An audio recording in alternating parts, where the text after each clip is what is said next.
Bill लेकर के आ रही है।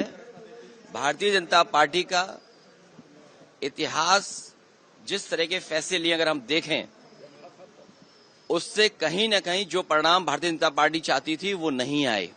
भारतीय जनता पार्टी का हर फैसला वोट के लिए, अपने लोगों को खुश करने के लिए। ये वक्फ बिल के खिलाफ समाजवादी पार्टी है, पहले भी थी, आगे भी रहेगी। जिस तरह के संशोधन भारतीय जनता पार्टी कर रही है, वो पूरा कंट्रोल अपने पास चाहते हैं।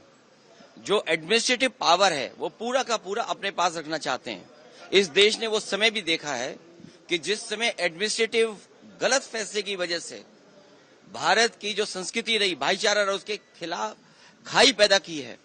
और अगर हम इनका जो फैसले लिए अगर पलट करके देखें, एंग्लो इंडियन बिल जिसमें कि सदस्य एक बनता था, चुन करके आता, वो अपॉइंट होता था, वो बिल ले लिया वापस, वो आरक्षण छीन लिया। आरक्षण एंग्लो इंडियन का छीना। नोटबंदी से रुपया छीना, लेकिन भ्रष्टाचार बढ़ गया, रुपए आज भी निकल रहे हैं। जीएसटी कानून लाए, उधर व्यापारियों का सब कुछ छिन गया। दिन भर वो केवल जीएसटी का चक्कर काट रहे हैं। तो जीएसटी हो, नोटबंदी हो या अन्य फैसले हों, ये छीनने का काम करते हैं, लोगों का कुछ न कुछ छीनने का काम करते हैं। वक्फ के माध्यम से ये कहीं न कहीं संदेश ये देना चाहते हैं कि अपना वोट बैंक ठीक कर लें, क्योंकि नौकरी दी नहीं, रोजगार दिया नहीं, किसान की आय दोगुनी हुई नहीं, तो इनका वोटर भी इनसे नाराज है।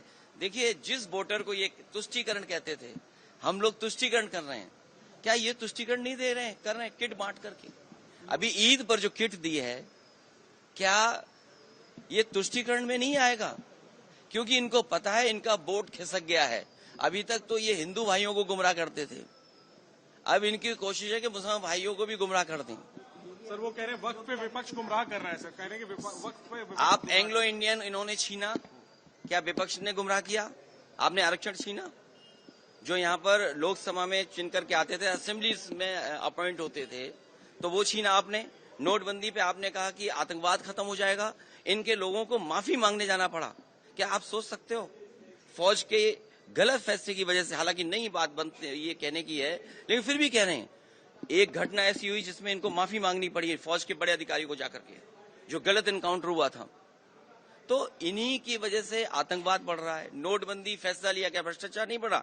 एक व्यापारी उत्तर प्रदेश में, जिसके इत्र व्यापारी था, कारोबारी, 250 करोड़ रुपए निकला था नोटबंदी के बाद, और ये कहा गया समाजवादी पार्टी का है। जब इनकी बदनामी हुई, इनका फैसला गलत हुआ, इन्होंने अपनी बदनामी छिपाने के लिए समाजवादी पार्टी के जो पूर्व एमएलसी, उसके घर पे छापा मारा। तो जीएसटी सरलीकरण कह रहे थे, इसी लोकसभा में आजादी की तरह जश्न मना था जीएसटी का। जीएसटी से क्या व्यापारी संतुष्ट है? जीएसटी से करप्शन बढ़ा, महंगाई बढ़ी और व्यापारी के सामने संकट पैदा हो गया।